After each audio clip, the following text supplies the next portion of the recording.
I was on the same page with you. But yes. Oh, thank you. Excellent.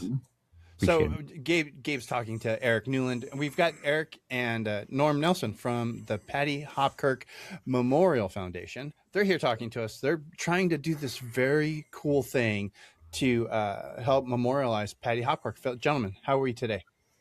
Excellent. Thank you very much. Yeah, thank you for having us. Sure appreciate it. Perfect. Why don't you go and just tell us what you're trying to build here again?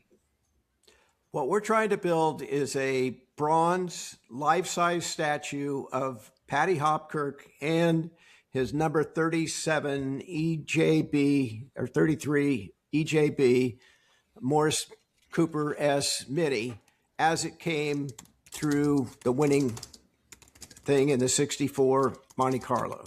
Nice. So that would be everything. We've researched the hell out of it, exactly how it was built, what age.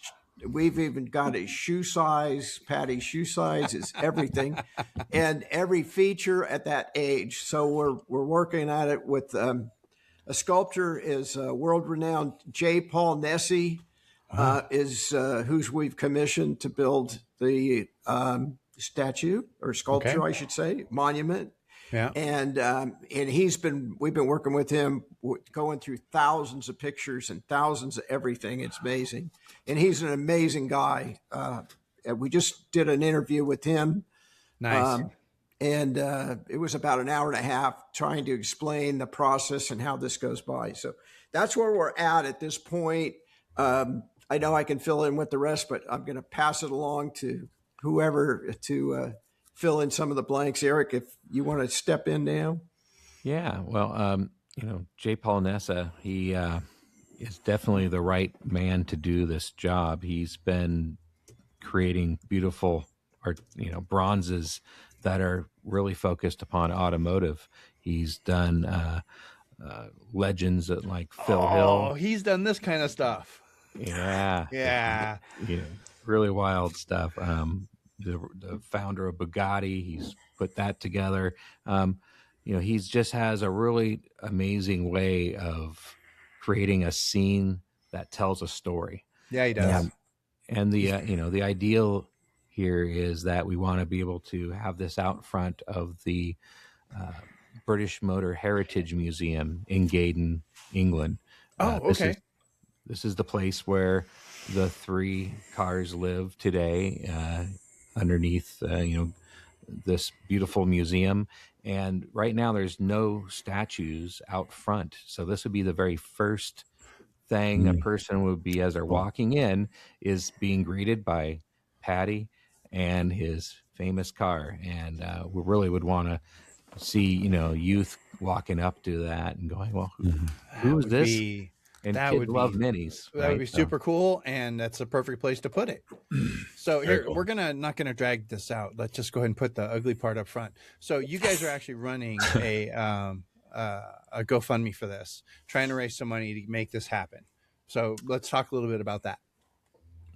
Well, we're a 501c3. We went through the process because it took us a while to try to team up with existing ones, and we decided it wasn't going to work. So we went through the whole process and we were approved, and now we're up doing it. So what we're trying to do, it would be all tax deductible. And the way we look at it, after we're reaching out to millions of, and I'm talking about everybody across the world, every continent. The minis are popular everywhere and still are. And a lot of people are aware of Paddy, and that's going to make it easy. So what we're looking to do is get that dialed in and getting, if we can get $1 or $2 from everybody, with that number, if we got 25 cents from everybody, we'd cover it. So all mini owners. What You're we're looking trying for a to do quarter now from is every mini owner. Every mini owner, we'd be fine. We'd be great. But everything that we do, 100%, and believe me, 100% of time, effort, money, everything goes strictly to this cause. We're doing this as volunteers. Nice. And Rachel Nelson out of Toronto, California is, or Canada is one of our other team members. She's a secretary. She runs the Can-Am Mini Challenge, or has been involved with it for years. Andy Nelson is her husband, and he's been racing minis and B-spec minis and all kinds of stuff for a long time. So it goes back for years. So the three of us got together and kind of decided we'd come up with this. And I'm passionate about it.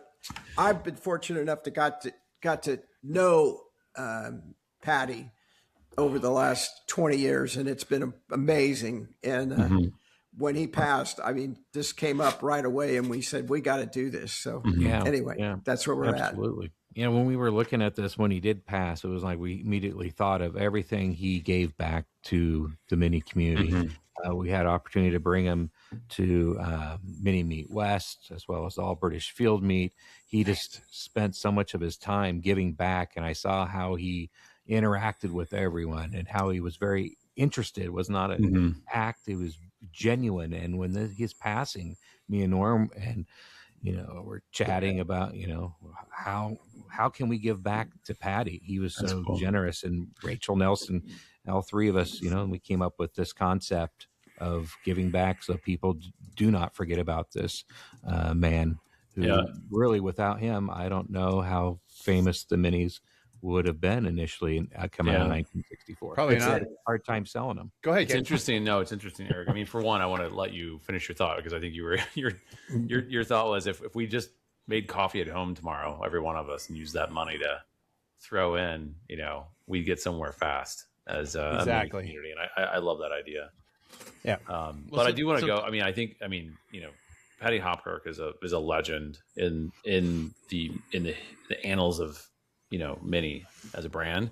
But a lot of people who are new to these cars don't know him, and they don't understand why. And Eric, you were just talking about it, like how he and John Cooper and a few people made the car what it is today. It wasn't necessarily 1959 and when Isagonis took the sheet off the car that everybody was like, great, here it is. This is the changes.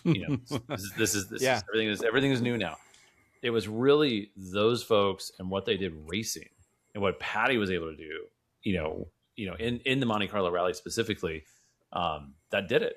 Oh yeah, man. He was like the underdog of all underdogs and against all the teams, and amazing. Just, that was an economy car, a cheap, fuel efficient economy car that was built. Alec Isagonis was tasked with designing it, and he did a great job. And by whatever reason, the things he did to make it work for what he was assigned to do ended up giving it the maneuverability, handling, and the rest of it. Then John Cooper comes along and puts a little horsepower under the hood, and bingo. Yeah, really well Paddy puts it across the line, and yay! And that was a hero, because England was hurting. They were just coming back after the World War II. They're going through all the stuff, the Suez Canal. I mean, there was all kinds of things that were going on, and Paddy stepped up to the plate, and he's almost like a little MacGyver. If you ever got the chance to talk to him, he was an ingenious little guy that just like, wow, he could do all kinds of stuff. And anyway, I don't want to keep going on, but I'm passionate about him. I got to know him very well, and I just love the man. Eric, go ahead. Yeah, if you go, look up Faith of a Few, that for those mini owners who are not familiar with Paddy Hopkirk, I think that story is really well condensed in that spot that Mini did. It really does tell the story of splicing how everyone came together to make it. Yeah, that's a great point, Eric. And we just ran that on Motorfell again because I think a lot of people never even saw that. It was something. Which video was that, Gabe? 2017, Eric? Is that something? Oh, that one? Yeah, Faith of a Few. Classics. Go ahead, please. It was very much. I believe they played it mainly be my guess, overseas in other markets, but I don't think it really hit much here. We played that during. That's a video we played during Anvia Vocho. I believe it was. Yes, it was. It's one of those things though that I think going back to Paddy as a person, and people don't recognize, like, obviously he was instrumental, and there were others. Obviously, there were others that won rallies after him, the Monte Carlo Rally, and other people who drove many successfully. But he really paved the way, and I think he and some of the great sportsmen and sportswomen that we all look at and hold as idols. They have a lot of things, but one of them is also they have marketability. And Paddy was an incredibly genuine, nice person. He was always there to connect with people. And, whether it was just people he met or he was there for a sponsor event, it didn't matter. I saw him, and I mean, Norman, I don't have the longstanding friendship that you do with him, but I met him a few times, and I saw him interact. And I think, we were just talking about it with strangers, and he always made time for those conversations and listened diligently, which is, it's unusual. And let's be honest, it's unusual in that space today. For sure. Yeah, DB, I think he was amazing. Remember he always gave his time. So go ahead, Todd. It was what, Mini United in 20, I don't even remember which Mini United was. Probably 2009 that the first one when we were at Zandvoort. Paddy Hopkirk and Ronald Waltonen together. Yeah. I was telling the fellas about that before we started. Keep going. That was so cool. About the Monte Carlo, and it was just, I mean, your head was spinning, and we got a lot of it recorded, and we put it, on the show years ago, of course. But then a lot of the stuff we didn't record were after hours and over a few beers. Oh, so and they were just the nicest, most genuine guys. And Norm, you were right. The engineering knowledge of these gentlemen, both Paddy Hopkirk and Ronald Waltonen, who both won the Monte Carlo rallies in minis, but Paddy did it first in 1964, and it's just fascinating to hear the knowledge that these people have, like the basic knowledge of driving and engineering, and it was just so much fun to listen to these guys. Yeah, definitely. Does anybody have anything else?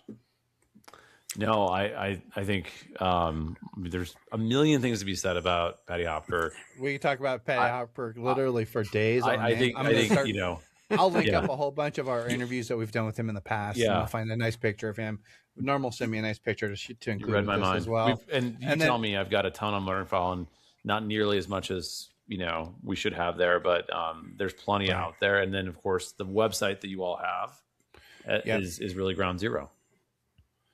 And tell us again, like the goal here and time frame you're looking at, like how much you looking to raise, and then what's the time frame?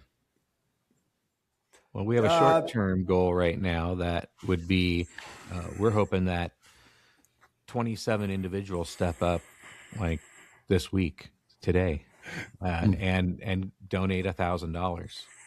And that helps us get to the first stage of completion, which is the maquette. And maquette, what's a maquette again, Eric? Right. Maquette is a smaller version of what the big piece is going to look like. So you actually going to have something to see. Right now, it's all in the artist's brain. J. Paul, Nessa, who's done Carol Shelby, I'll link his Donald stuff Healy, Phil Hill, Mario Andretti, Sterling He's Moss. done some cool stuff. Yeah, he's done some really great stuff. And he always does it with the car. So again, we're doing car and Paddy. We can now then see that and then share with the world. This is what the rest of the funds are going to be going to. Yeah. Maybe Norm can talk about I gotcha. the big Go ahead, picture. And well, the big thing, it's going to cost us somewhere in the neighborhood of between $350,000 to $500,000 would be the. So what I'm going to do is I'm going to put a link to all the things. I'm going to tell you guys what the website address that you care about is, but it's really long. And that wasn't accidental. It just happened to be that way. It's Paddy Hopkirk Memorial Foundation.org. Their email addresses are terribly long. They are, so I'm not going to tell you them either, but you know how to get a hold of Norm. You're going to go over, find them on Facebook anyway, and you're going to follow along. Any news and updates they'll be posting over there. And then, of course, you want to follow the GoFundMe because I'm going to put a big link to that up as well, so you can go contribute.